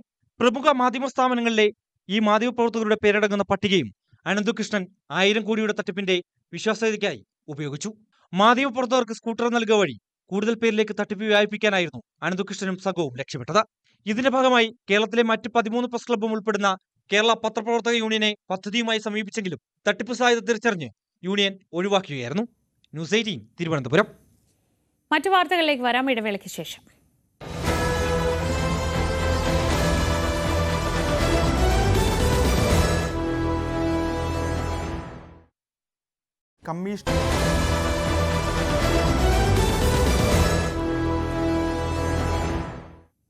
വാർത്തകളിലേക്ക്. CPM കാസർഗോഡ് ജില്ലാ സമ്മേളനത്തിൽ മുഖ്യമന്ത്രിക്കും CPM സംസ്ഥാന സെക്രട്ടറിക്കുമെതിരെ രൂക്ഷ വിമർശനം. മുഖ്യമന്ത്രിയുടെ പ്രവർത്തന രീതികളും പെരുമാറ്റവും ചില പരാമർശങ്ങളും ജനങ്ങളെ പാർട്ടിയിൽ നിന്നും അകറ്റാൻ ഇടയാക്കിയെന്നാണ് വിമർശനം. ചിരിച്ചുകൊണ്ടിരുന്ന എം വി ഗോവിന്ദൻ സെക്രട്ടറി ആയ ശേഷം ആ ചിരി അങ്ങ് മാഞ്ഞുപോയെന്ന് ചർച്ചയിൽ പങ്കെടുത്തവർ കുറ്റപ്പെടുത്തി. കെ വി ബൈജു വിവരങ്ങളുമായി. ബൈജു, പലയിടത്തും ഈ ഒരു സമ്മേളന കാലയളവിൽ കണ്ട കാഴ്ച വലിയ വിമർശനങ്ങളൊന്നും ഇല്ലാതെ നേതൃത്വത്തിന് പ്രശ്നങ്ങളില്ലാത്ത തരത്തിൽ സമ്മേളനങ്ങൾ പൂർത്തിയാക്കുന്നതാണ്. പക്ഷേ കാസർഗോഡെ സംബന്ധിച്ച് അങ്ങനെയല്ല. മുഖ്യമന്ത്രിക്കെതിരെ, പാർട്ടി സെക്രട്ടറിക്കെതിരെ ഒക്കെ ജനങ്ങളുമായി അകന്നു പോകുന്നു എന്ന ഏറ്റവും കാതലായ വിമർശനം ഉയർത്തിയിട്ടുണ്ട്. അത് എത്രത്തോളം സാരമായ വിമർശനമായിട്ടായിരുന്നു ഉയർന്നു വന്നത്? തീർച്ചയായും ശ്രീജ, മറ്റ് ജില്ലാ സമ്മേളനങ്ങളെ അപേക്ഷിച്ച് കാസർഗോഡ് ജില്ലയിലാണ് ഈ മുഖ്യമന്ത്രിക്കെതിരെയും അതുപോലെ തന്നെ സംസ്ഥാന സെക്രട്ടറി എം വി ഗോവിന്ദനെതിരെയും രൂക്ഷമായ വിമർശനം ഉയർന്നത്. ഒപ്പം നേതാക്കൾക്കെതിരെയും ചില മന്ത്രിമാർക്കെതിരെയും ഇത്തരത്തിൽ രൂക്ഷ വിമർശനമാണ് ഉയർന്നത്. പ്രത്യേകിച്ച് മുഖ്യമന്ത്രിയുടെ പ്രവർത്തന രീതികളും പെരുമാറ്റവും ചില പരാമർശങ്ങളും ജനങ്ങളെ പാർട്ടിയിൽ നിന്നും അകറ്റാനിടയാക്കിയെന്നാണ് പ്രതിനിധികൾ പറഞ്ഞത്. മറ്റൊരു പ്രധാനപ്പെട്ട കാര്യം എം വി ഗോവിന്ദൻ മാഷയാണ്. ചിരിച്ചുകൊണ്ടിരുന്ന എം വി ഗോവിന്ദൻ സെക്രട്ടറി ആയ ശേഷം ചിരി മാഞ്ഞുപോയതായി ചർച്ചയിൽ പങ്കെടുത്ത പ്രതിനിധികൾ ആരോപിച്ചു. മാത്രമല്ല, തദ്ദേശ സ്ഥാപനങ്ങളിൽ ഏർപ്പെടുത്തിയ ചില നികുതി വർധനവുകൾ ജനങ്ങൾക്ക് ഭാരമായി. ഇതിന് ഉത്തരവാദി തദ്ദേശ വകുപ്പ് മന്ത്രി എം പി രാജേഷാണെന്ന വിമർശനവും ഈ സമ്മേളനത്തിലുണ്ടായി. എന്തായാലും നിലവിൽ CPM ജില്ലാ സെക്രട്ടറിയായ എം വി ബാലകൃഷ്ണൻ തന്നെ തുടരാനായിരുന്നു സാധ്യത. പക്ഷേ 75 വയസ്സ് കഴിഞ്ഞവർ നേതൃത്വത്തിൽ നിന്ന് മാറണമെന്ന് കാസർഗോഡ് ജില്ലയിലെ പ്രതിനിധികൾ ആവശ്യപ്പെട്ടു. നിലവിലെ ജില്ലാ സെക്രട്ടറിക്ക് പകരം പുതിയ സെക്രട്ടറിയെ തെരഞ്ഞെടുക്കണമെന്നാണ് ഈ കാര്യത്തിലൂടെ വിവിധ ഏരിയ കമ്മിറ്റികളിൽ നിന്നുള്ള പ്രതിനിധികൾ നൽകിയ സൂചന. എന്തായാലും ആരോഗ്യ മേഖലയിലും വലിയ വിമർശനം ഉയർന്നു. ജില്ല നേരിടുന്ന അവഗണനയിൽ സർക്കാരിനെതിരെ സമ്മേളനത്തിൽ രൂക്ഷ വിമർശനം ഉയർന്നു. അതിർത്തി പ്രദേശങ്ങളിൽ പുലി ശല്യം രൂക്ഷമാണ്. ഇതിനെതിരെ നടപടിയെടുക്കുന്നില്ല. CPM തന്നെ സർക്കാരിനെതിരെ സമരം ചെയ്യേണ്ട സാഹചര്യമുണ്ട്. ഇത്തരം കാര്യങ്ങളെല്ലാം ചർച്ചാ വിഷയമായി. ഏതായാലും ഇന്നും അതിരൂക്ഷമായ വിമർശനമാണ് ഇത്തരം കാര്യങ്ങളിൽ ഉണ്ടാവുക. ഇന്നും ഇപ്പോൾ അല്പസമയത്തിനകം ഈ പ്രതിനിധി സമ്മേളനം തുടരും. നാളെയാണ് സമ്മേളനം സമാപിക്കുന്നത്. പൊതുസമ്മേളനത്തോടുകൂടി, ശക്തി പ്രകടനത്തോടുകൂടി നാളെ സമ്മേളനം സമാപിക്കും. ശ്രീജ, ശരി. കെ വി ബൈജു ആണ് വിവരങ്ങൾ നൽകിയത് കാസർഗോഡ്. CPM നേതൃത്വത്തെ ഞെട്ടിച്ച് വടകരയിൽ വീണ്ടും പ്രതിഷേധ പ്രകടനങ്ങൾ ഉയർന്നു വരികയാണ്. മുതിർന്ന നേതാവായ PK ദിവാകരനെ ജില്ലാ കമ്മിറ്റിയിൽ നിന്ന് ഒഴിവാക്കിയതിനെതിരെ തിരുവള്ളൂരിലും മുടപ്പാവിലും പ്രതിഷേധങ്ങൾ ഉണ്ടായി. പാർട്ടിയുടെ സംഘടനാ തലത്തിലെ പ്രശ്നങ്ങൾ പരിഹരിക്കണമെന്നാവശ്യപ്പെട്ട് നേതൃത്വത്തിന് ദിവാകരൻ കത്തു നൽകിയതിന് പിന്നാലെയാണ് വീണ്ടും പ്രകടനങ്ങളുണ്ടായത്.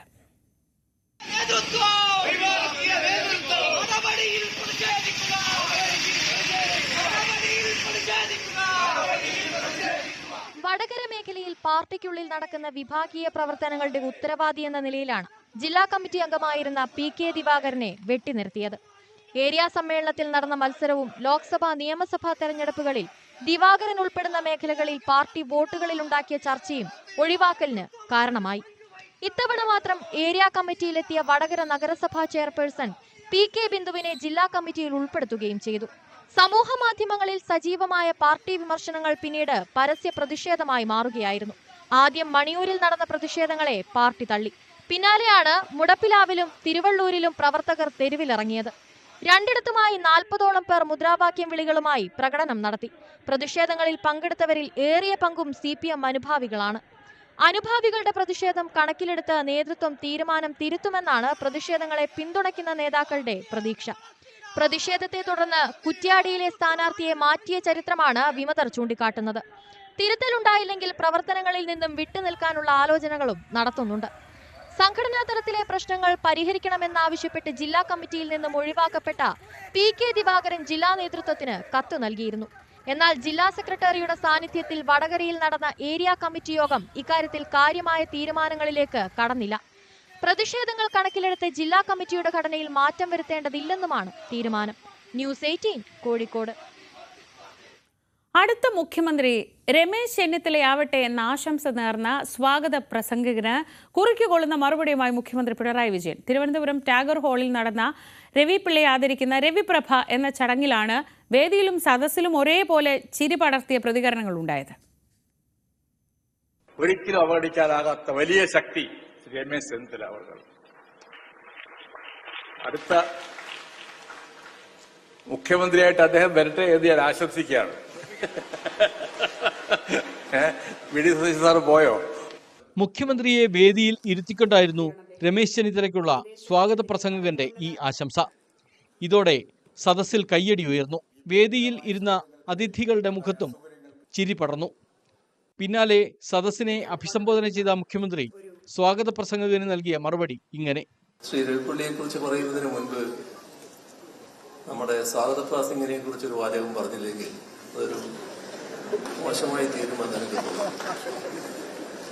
അദ്ദേഹം രാഷ്ട്രീയമൊന്നും പറയുന്നില്ല എന്ന് പറഞ്ഞു. പക്ഷെ ഒരു പാർട്ടിക്കകത്ത് വലിയ പ്രശ്നങ്ങൾ ഉണ്ടാക്കുന്ന ഒരു വലിയ ബോംബാണ് അദ്ദേഹം.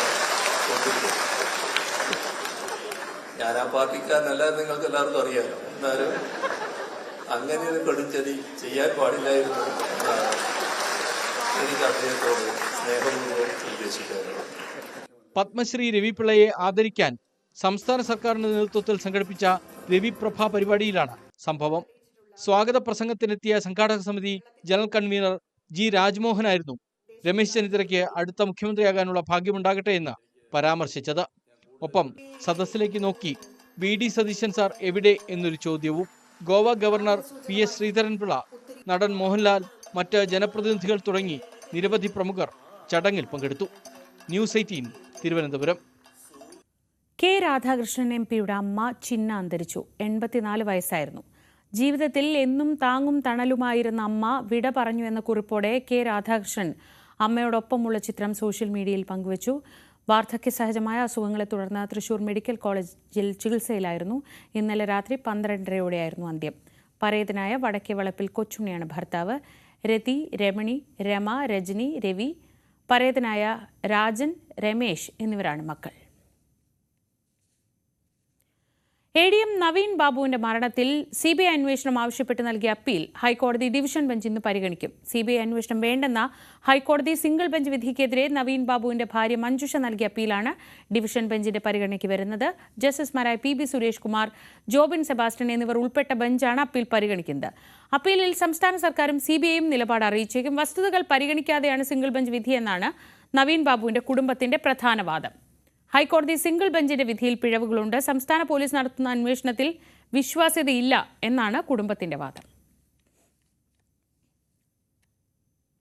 മുനമ്പം ജുഡീഷ്യൽ കമ്മീഷൻ നിയമനം ചോദ്യം ചെയ്ത് നൽകിയ ഹർജിയാണ് ഹൈക്കോടതിക്ക് മുന്നിൽ വരുന്ന മറ്റൊരു പ്രധാനപ്പെട്ട ഹർജി. ഇന്നത്തെ ദിവസം കേരള വഖഫ് സംരക്ഷണ വേദി നൽകിയ ഹർജിയാണ് ഹൈക്കോടതിയുടെ പരിഗണനയിലുള്ളത്. വഖഫ് സ്വത്തുക്കൾ ഉൾപ്പെടുന്ന ഭൂമിയിൽ ജുഡീഷ്യൽ കമ്മീഷൻ നടത്തുന്ന അന്വേഷണം തടയണമെന്നാണ് ഹർജിയിലെ ആവശ്യം.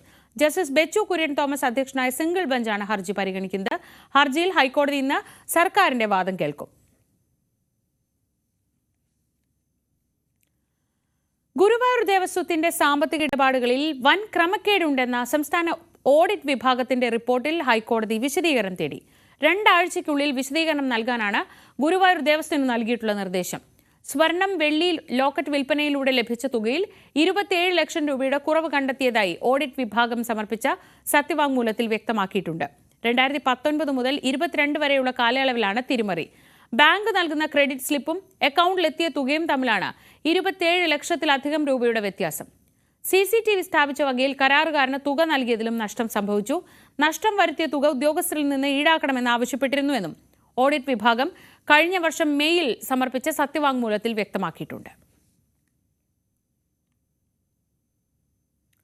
രണ്ടാം പിണറായി വിജയൻ സർക്കാരിന്റെ അവസാനത്തെ സമ്പൂർണ്ണ ബജറ്റ് നാളെയാണ്. വരിഞ്ഞു മുറുക്കുന്ന ധനപ്രതിസന്ധിക്കിടയിൽ ജനക്ഷേമ പ്രഖ്യാപനങ്ങളും വികസന പദ്ധതികളും ഉൾക്കൊള്ളുന്നതാവും ധനമന്ത്രി കെ എൻ ബാലഗോപാലിന്റെ ബജറ്റ് പ്രസംഗമെന്നാണ് വിവരം. യൂസർ ഫീ ഈടാക്കിക്കൊണ്ടുള്ള കിഫ്ബി പദ്ധതികളുടെ പ്രഖ്യാപനം ഈ ബജറ്റിൽ ഉണ്ടാകുമോ എന്നതാണ് ഏവരും ഉറ്റുനോക്കുന്ന മറ്റൊരു പ്രധാനപ്പെട്ട കാര്യം. സംസ്ഥാനത്തിന്റെ പൊതുകടം 2,52,000 കോടി രൂപയിലധികമായി ഉയരുകയും കേന്ദ്ര വിഹിതത്തിൽ ഗണ്യമായ കുറവുണ്ടാകുകയും ചെയ്ത ധനപ്രതിസന്ധിക്കിടയിലാണ് തദ്ദേശ നിയമസഭാ തെരഞ്ഞെടുപ്പുകൾക്ക് മുന്നോടിയായുള്ള അവസാന സമ്പൂർണ്ണ ബജറ്റ് ധനമന്ത്രി കെ എൻ ബാലഗോപാൽ നാളെ സഭയിൽ അവതരിപ്പിക്കുന്നത്. ഉരുൾപൊട്ടൽ ദുരന്തം തകർത്തെറിഞ്ഞ വയനാട് പുനരധിവാസത്തിന് കേന്ദ്ര വിഹിതത്തിനായി കാത്തുനിൽക്കാതെ പ്രത്യേക പാക്കേജ് അനുവദിക്കാനാണ് സാധ്യത. അതിതീവ്ര ദുരന്തമെന്ന് കേന്ദ്രം പ്രഖ്യാപിച്ചെങ്കിലും അതിൻ്റെ സാമ്പത്തിക പരിഗണനകൾ ഒന്നും സംസ്ഥാനത്തിന് ഇതുവരെ ലഭിച്ചിട്ടില്ലെന്നാണ് ആക്ഷേപം. എന്നാൽ ആ കുറ്റപ്പെടുത്തൽ കൊണ്ട് പുനരധിവാസം വൈകിയാൽ പഴി കേൾക്കേണ്ടി വരിക സർക്കാരിനാണെന്ന ബോധ്യത്തിലാണ് വയനാട് ടൗൺഷിപ്പിനായി ബജറ്റിൽ പ്രത്യേകം തുക വകയിരുത്തുന്നത്. ക്ഷേമ പെൻഷൻ തുക ഉയർത്തുന്നതിനേക്കാൾ അത് കൃത്യമായി പ്രതിമാസം കൊടുക്കുന്നതിനാണ് മുഖ്യ പരിഗണനയെന്ന് ധനമന്ത്രി കഴിഞ്ഞ ദിവസം വ്യക്തമാക്കിയിരുന്നു. കിഫ്ബി വഴി വരുമാനദായക പദ്ധതികൾ നടപ്പിലാക്കണമെന്ന സുപ്രീം കോടതി നിർദ്ദേശം നിലനിൽക്കുന്നതിനാൽ കിഫ്ബിക്കും പ്രത്യേക പാക്കേജ് അനുവദിക്കാനാണ് സാധ്യത. ജനക്ഷേമ പദ്ധതികൾക്ക് വരുമാനം കണ്ടെത്തുന്നതിൻ്റെ ഭാഗമായി നികുതി അനുപാതത്തിലും വർധന ഉണ്ടായേക്കും. അതേസമയം വൈദ്യുതി ചാർജ് വർധനയ്ക്ക് പിന്നാലെ അമിത നികുതി ഭാരം കൂടിയായാൽ വിമർശനം ക്ഷണിച്ചു വരുത്തുന്ന നടപടിയായി അത് മാറുമെന്നതാണ് സർക്കാർ നേരിടുന്ന വെല്ലുവിളി. വ്യവസായ, വിദ്യാഭ്യാസ, വിനോദസഞ്ചാര മേഖലകളിൽ സ്വകാര്യ നിക്ഷേപം പ്രോത്സാഹിപ്പിക്കുന്ന പദ്ധതികളും ബജറ്റിൽ ഇടം പിടിച്ചേക്കും. കേന്ദ്ര അവഗണന തുടരുന്നതിനിടെ ജനക്ഷേമ പദ്ധതികളുടെ നടത്തിപ്പിന് വരുമാനം കണ്ടെത്താൻ ബജറ്റിൽ എന്ത് സസ്പെൻസാകും ധനമന്ത്രി കാത്തുവച്ചിരിക്കുന്നതെന്നറിയാൻ ഇനി മണിക്കൂറുകൾ മാത്രം ബാക്കി. ന്യൂസ് 18 തിരുവനന്തപുരം. യാത്രാ ചുങ്കം പിരിക്കാതെ പറ്റില്ല എന്ന് ഇപ്പോൾ പറയുന്ന സർക്കാർ ഇതുവരെ പറഞ്ഞത് കിഫ്ബി പദ്ധതികൾക്ക് വരുമാനം കണ്ടെത്താൻ സ്വന്തമായി വഴികളുണ്ടെന്നാണ്. അതിനായി ചൂണ്ടിക്കാണിച്ച കെ ഫോണും ഇൻഡസ്ട്രിയൽ പാർക്കുമൊക്കെ വെള്ളത്തിൽ വരച്ച വരയായി മാറിയെന്ന സത്യം കൂടിയാണ് ഇപ്പോൾ പുറത്തുവരുന്നത്. കഴിഞ്ഞ തിരഞ്ഞെടുപ്പ് കാലത്ത് പിണറായി സർക്കാരിന്റെ തുരുപ്പ് ചീട്ടുകളിലൊന്നായിരുന്നു കെ ഫോൺ.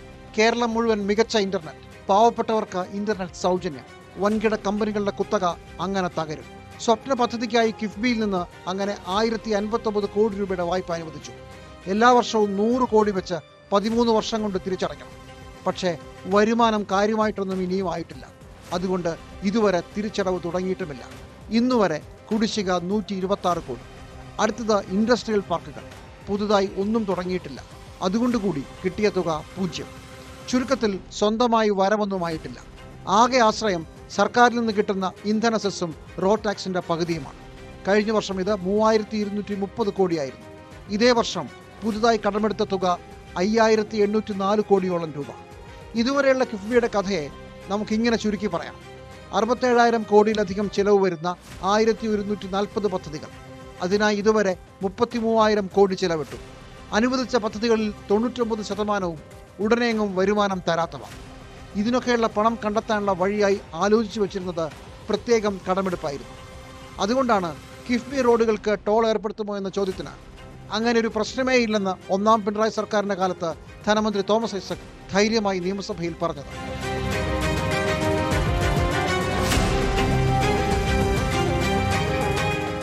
തിരിച്ചടവിന്റെ 25% സ്വന്തമായി കണ്ടെത്തുമെന്ന് പിന്നീട് കിഫ്ബിയുടെ CEO വെച്ച് കാച്ചിയതും അങ്ങനെ ഒരു അവസ്ഥ വരില്ലെന്ന് കരുതിയാണ്. പക്ഷേ കേന്ദ്രം ഈ നീക്കം വെട്ടി. സംസ്ഥാന സർക്കാരിന് അനുവദിച്ചിരുന്ന ആകെ വായ്പാ പരിധിയെ ഈ കടമെടുപ്പ് ബാധിക്കുമെന്ന് വന്നതോടെ എല്ലാം അടിപടലം പാളി.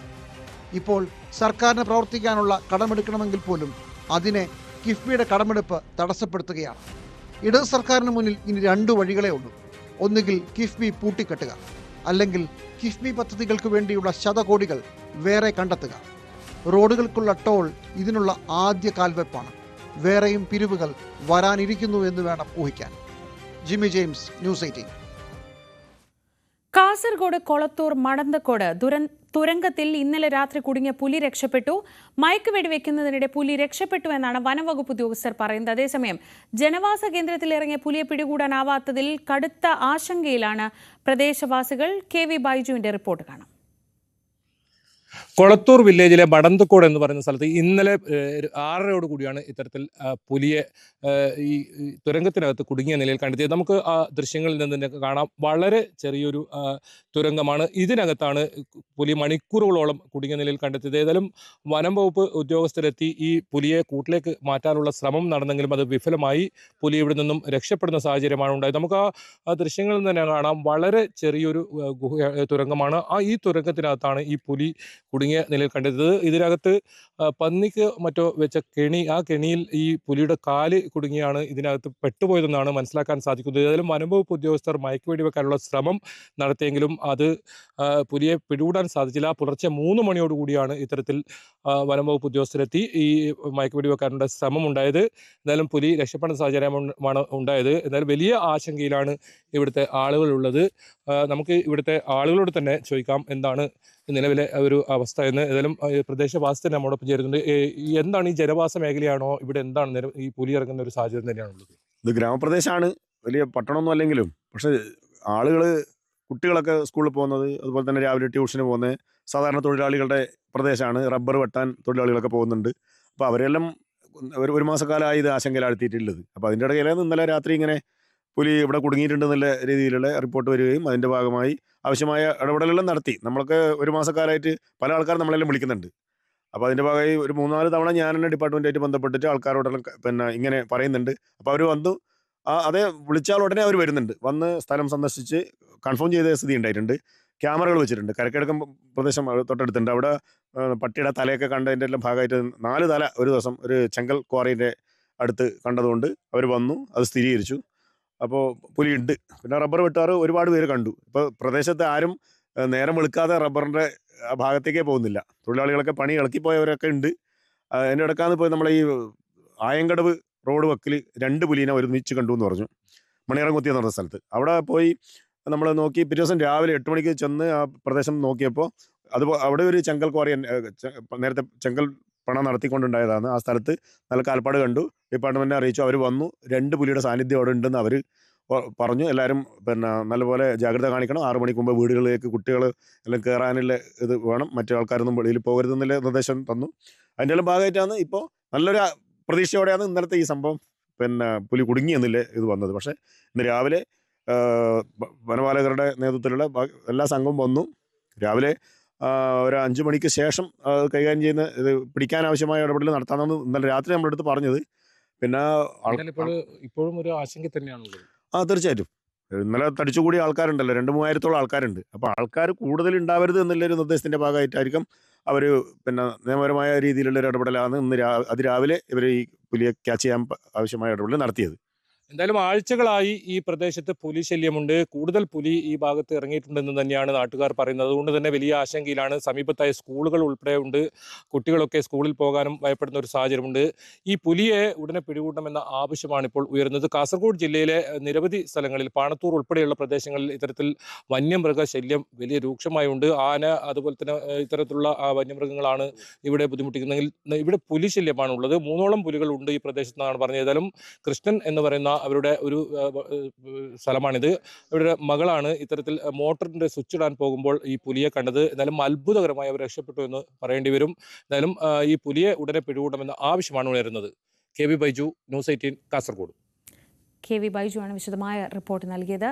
ഷാരോൺ വധക്കേസിലെ പ്രതി ഗ്രീഷ്മ ഹൈക്കോടതിയിൽ അപ്പീൽ നൽകി. നെയ്യാറ്റിൻകര അഡീഷണൽ സെഷൻസ് കോടതി വിധിച്ച വധശിക്ഷ റദ്ദാക്കണമെന്നാണ് ആവശ്യം. അപ്പീൽ ഹൈക്കോടതി ഇന്ന് തന്നെ പരിഗണിക്കും.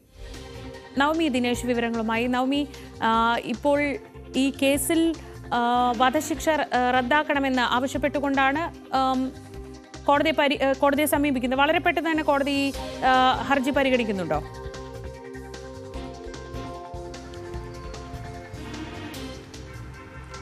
ശ്രീജ, ഇന്ന് തന്നെ ഹർജി പരിഗണിക്കുമെന്നാണ് നമുക്ക് അറിയാൻ സാധിക്കുന്നത്. ഏകദേശം 4ാമത്തെ കേസായിട്ടായിരിക്കും ഇത് പരിഗണിക്കുക. ആദ്യത്തേത് മുനമ്പം, പിന്നീട് നവീൻ ബാബുവിന്റെ കേസ്, അതിനുശേഷം 3ാമത്തെ കേസായിട്ടായിരിക്കും ഈ ഒരു ഹർജി പരിഗണിക്കുക. ഇത് നമ്മൾ പ്രതീക്ഷിച്ചതാണ്. ഈ ഗ്രീഷ്മയ്ക്ക് വധശിക്ഷ വിധിച്ച നെയ്യാറ്റിൻകര അഡീഷണൽ സെഷൻസ് കോടതിയുടെ വിധി വന്നതിന് ശേഷം നമ്മൾ പ്രതീക്ഷിച്ചതാണ് ഈ വിധിക്കെതിരെ ഗ്രീഷ്മ ഹൈക്കോടതിയെ സമീപിക്കുമെന്ന്. അതെന്തായാലും നടന്നിരിക്കുന്നു. ഇന്ന് തന്നെ ഈ ഹർജി പരിഗണിക്കും. ഈ വധശിക്ഷ റദ്ദാക്കണമെന്നാണ് ഗ്രീഷ്മയുടെ ആവശ്യം. ഇതിനു വേണ്ടിയിട്ടാണ് ഇപ്പോൾ ഹൈക്കോടതിയെ സമീപിച്ചിരിക്കുന്നത്, ഒരു അപ്പീൽ നൽകിയിരിക്കുന്നത്. എന്തായാലും ഏറെ നിർണായകമായിട്ടുള്ള ഒരു കേസ് കൂടിയാണ്. നമ്മളെ ഏവരും ഈ ഗ്രീഷ്മയ്ക്ക് വധശിക്ഷ വിധിച്ച, അല്ലെങ്കിൽ ഗ്രീഷ്മയുടെ വധശിക്ഷ വിധിച്ചതിനെ വലിയ രീതിയിൽ ആഘോഷിച്ച, അല്ലെങ്കിൽ ആ ഗ്രീഷ്മയ്ക്ക് കൃത്യമായിട്ടുള്ള ശിക്ഷ തന്നെ ലഭിച്ചു എന്ന് കുടുംബമടക്കം പറയുന്ന, ഈ കൊല്ലപ്പെട്ട ഷാരോണിന്റെ കുടുംബമടക്കം പറഞ്ഞ് അവർക്കൊക്കെ വളരെ രീതിയിൽ ഈ നന്ദി അറിയിച്ച ഒരു കേസ് കൂടിയാണ്. പക്ഷെ അതിൽ വീണ്ടും ഗ്രീഷ്മ ഹൈക്കോടതിയെ സമീപിച്ചിരിക്കുകയാണ്. ഇത് പ്രതീക്ഷിച്ച ഒരു നീക്കം തന്നെയാണ് ഗ്രീഷ്മയുടെ കുടുംബത്തിന്റെ ഭാഗത്തു നിന്നും ഉണ്ടായിരിക്കുന്നത്. എന്തായാലും ഇന്ന് തന്നെ രാവിലെയോടുകൂടി തന്നെ, ഏകദേശം ഒരു 11 മണിയോടുകൂടി തന്നെ ഈ ഒരു ഹർജി പരിഗണിക്കുമെന്നാണ് നമുക്ക് അറിയാൻ സാധിക്കുന്നത്. ഇന്ന് എന്തായാലും ഹൈക്കോടതിയുടെ ഭാഗത്തു നിന്നും ഉണ്ടാകുന്ന വിധി അത് ഉറ്റുനോക്കുകയാണ്. ചിലപ്പോൾ ഈ ഒരു ശിക്ഷ അംഗീകരിക്കുകയാണെങ്കിൽ അല്ലെങ്കിൽ ഇത് ഹർജി പരിഗണിക്കാനായി സ്വീകരിക്കുകയാണെങ്കിൽ ഇതിലൊരു ഇളവ് ലഭിക്കുക അല്ലെങ്കിൽ ഈ തൽക്കാലത്തേക്ക് ഈ ശിക്ഷ റദ്ദാക്കാനുള്ള ഒരു സാഹചര്യവും നമുക്ക് തള്ളിക്കളയാൻ കഴിയില്ല. അതിനുശേഷം വിശദമായിട്ടുള്ളൊരു വാദം കൂടി നടക്കേണ്ടതുണ്ട്. അതിനുശേഷമായിരിക്കും അന്തിമമായിട്ടുള്ളൊരു ഉത്തരവ് ഹൈക്കോടതിയുടെ ഭാഗത്തു നിന്നും ഉണ്ടാകുക. എന്തായാലും ഗ്രീഷ്മയെ സംബന്ധിച്ച് ഏറെ നിർണായകം കൂടിയാണ് ഇന്നത്തെ ദിവസം. ഷാരോൺ വധക്കേസിൽ പ്രതി ഗ്രീഷ്മ വധശിക്ഷയ്ക്കെതിരെയാണ് ഇപ്പോൾ ഹൈക്കോടതിയെ സമീപിക്കുന്നത്. ഇന്ന് തന്നെ ഹൈക്കോടതി ഈ ഹർജി പരിഗണിക്കും. ഇന്നത്തെ ദിവസം കോടതിയിൽ വളരെ പ്രധാനപ്പെട്ട കേസുകളാണ് ഒന്നിനു പിറകെ ഒന്നായി വരാനിരിക്കുന്നത്. അതിൽ നവീൻ ബാബുവിൻ്റെ കേസുണ്ട്. മുനമ്പത്തെ ജുഡീഷ്യൽ കമ്മീഷനെ നിയോഗിച്ചതിനെതിരെയുള്ള പരാതിയുണ്ട്. മൂന്നാമത്തേതായി വരിക ഗ്രീഷ്മയുടെ ഹർജിയാണ്. ഇനി തിരുവനന്തപുരം ബാലരാമപുരത്ത് കൊല്ലപ്പെട്ട 2.5 വയസ്സുകാരിയുടെ അമ്മ ശ്രീധുവിന്റെ ചോദ്യം ചെയ്യൽ അവിടെ തുടരുകയാണ്. ദേവസ്വം ബോർഡ് ഓഫീസിൽ ജോലി വാഗ്ദാനം ചെയ്ത് തട്ടിപ്പ് നടത്തിയെന്ന കേസിലാണ് ചോദ്യം ചെയ്യൽ. ഈ കേസിൽ തെളിവെടുപ്പിനും ശ്രീധുവിനെ എത്തിക്കും. മകളുടെ കൊലപാതകത്തിൽ ശ്രീധുവിന് പങ്കുണ്ടോ എന്നും പോലീസ് പരിശോധിച്ചു വരികയാണ്.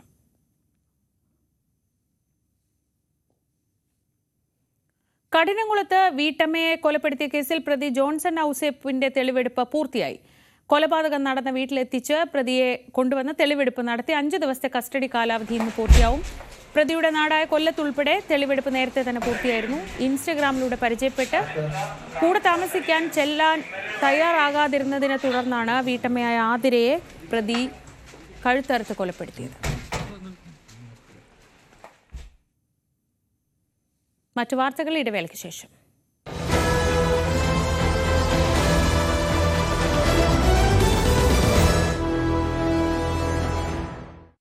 കമ്മീഷനുമായി ബന്ധപ്പെട്ട്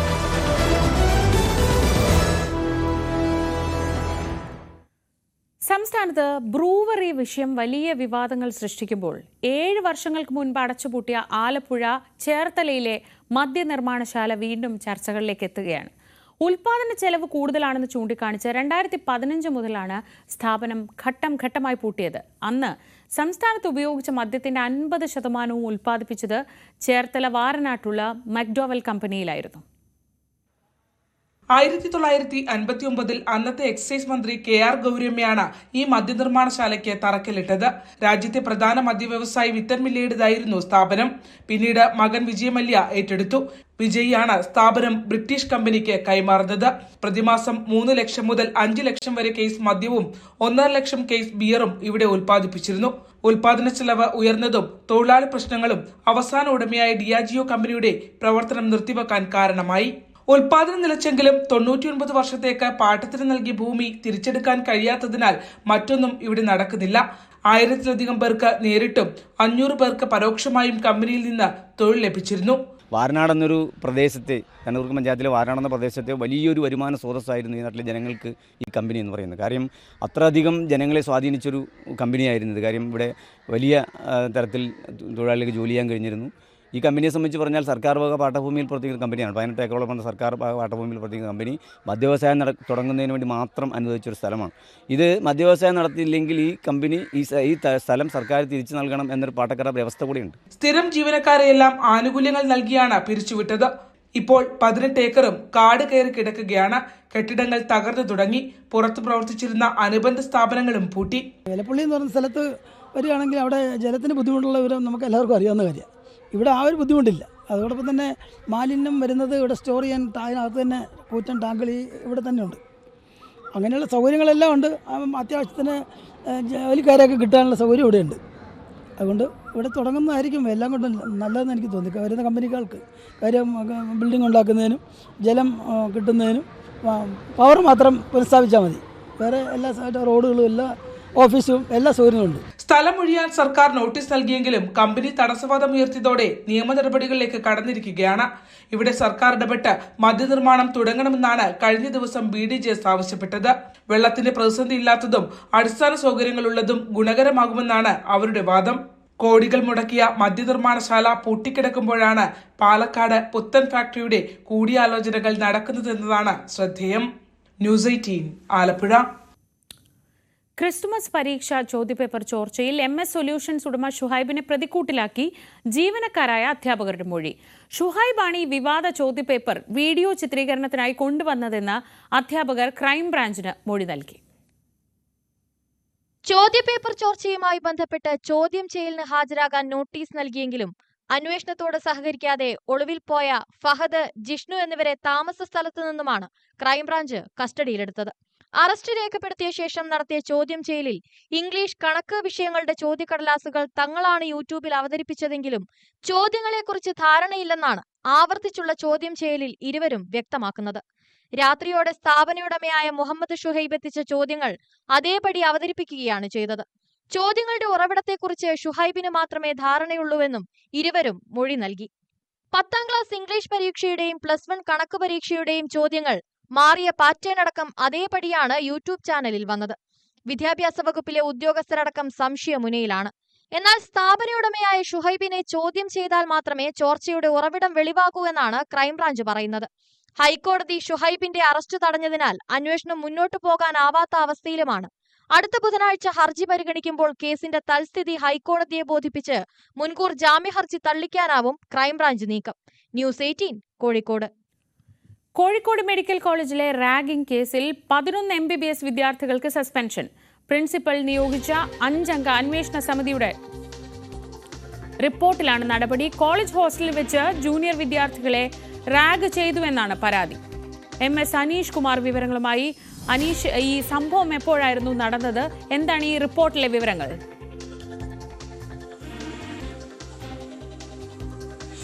ശ്രീജ, ഒരു മാസം മുമ്പാണ് ഈ പരാതിക്കാസ്പദമായ സംഭവം നടന്നത്.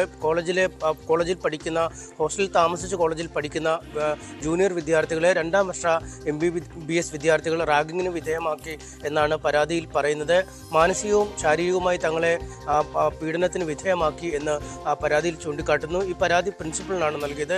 പ്രിൻസിപ്പൽ പിന്നീട് ഒരു ആഭ്യന്തര അന്വേഷണ സമിതിയെ നിയോഗിക്കുകയും 5 അംഗങ്ങളടങ്ങിയ ഒരു സമിതിയെ നിയോഗിക്കുകയും ഈ സമിതി നടത്തിയ പ്രാഥമിക പരിശോധനയിൽ ജൂനിയർ വിദ്യാർത്ഥികൾ നൽകിയ പരാതിക്ക് കഴമ്പുണ്ടെന്ന് കണ്ടെത്തുകയുമായിരുന്നു. ഇതേ തുടർന്നാണ് 2ാം വർഷ MBBS വിദ്യാർത്ഥികളായ 11 പേരെ സസ്പെൻഡ് ചെയ്തുകൊണ്ട് ഉത്തരവിറക്കിയിരിക്കുന്നത്. ഇതിന് പിന്നാലെ ഈ പരാതി പോലീസിന് കൈമാറുകയും ചെയ്തിരിക്കുന്നു. പോലീസ് ഇന്ന് ഈ പരാതിയിന്മേൽ കേസെടുക്കുന്ന അടക്കമുള്ള നടപടിക്രമങ്ങളിലേക്ക് നീങ്ങും എന്നാണ് നമുക്ക് അറിയാൻ കഴിയുന്നത്. സാധാരണഗതിയിൽ ഒരു സ്ഥാപനത്തിൽ റാഗിംഗ് നടന്നു എന്ന് പരാതി ലഭിച്ചാൽ അതേക്കുറിച്ച് ആഭ്യന്തര അന്വേഷണം നടത്തുകയും അതിൽ കഴമ്പുണ്ടെന്ന് കണ്ടെത്തിയാൽ പരാതി പോലീസിന് കൈമാറുകയും ചെയ്യണമെന്നാണ് ചട്ടം. ഈ ചട്ടം അനുസരിച്ചുള്ള നടപടിക്രമങ്ങളാണ് ചെയ്തിരിക്കുന്നത്. എന്തായാലും ഈ 11 വിദ്യാർത്ഥികൾക്കെതിരെയും പോലീസ് കേസെടുത്ത് വിശദമായ അന്വേഷണം ആരംഭിക്കും. ശ്രീജ. ശരി, MS അനീഷ് കുമാറാണ് വിവരങ്ങൾ നൽകിയത് കോഴിക്കോട് നിന്ന്.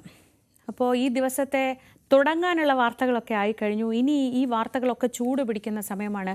പ്രത്യേകിച്ച് ഈ സംസ്ഥാനമൊട്ടാകെ വളരെ വ്യാപകമായി പകുതി വിലയ്ക്ക് സ്കൂട്ടർ നൽകാമെന്ന് പറഞ്ഞ ആളുകളെ പറ്റിച്ച്, പാവപ്പെട്ട സ്ത്രീകളെ പറ്റിച്ച സംഭവത്തിലെ കൂടുതൽ വിവരങ്ങൾ പുറത്തു വരുമ്പോൾ അത് എത്രമാത്രം വ്യാപ്തിയുള്ള ഒരു തട്ടിപ്പാണെന്നതിൻ്റെ സൂചനകൾ മാത്രമേ ഇപ്പോൾ വന്നു തുടങ്ങിയിട്ടുള്ളൂ. എന്താണ് ഇതിൽ കൂടുതൽ വിവരങ്ങൾ ഉണ്ടാവാൻ പോകുന്നത്? അല്പസമയത്തിനകം BJP നേതാവ് AN രാധാകൃഷ്ണൻ മാധ്യമങ്ങളെ കാണുന്നുണ്ട്. അങ്ങനെ പലയിടത്തു നിന്ന് പ്രതികരണങ്ങൾ വരുന്നുണ്ട്. വാർത്തകൾ ചൂടുപിടിക്കുമ്പോൾ അതോടൊപ്പം ന്യൂസ് ട്രെൻഡ്സ് ഉണ്ടാവും. KP അഭിലാഷ് വാർത്തകളും വിശകലനങ്ങളുമായി ചേരും. ഇപ്പോൾ തൽക്കാലം രാവിലെ പൂർണ്ണമാവുകയാണ്. വീണ്ടും നാളെ കാണാം. എല്ലാ പ്രേക്ഷകർക്കും ഒരു നല്ല ദിവസം ആശംസിക്കുന്നു.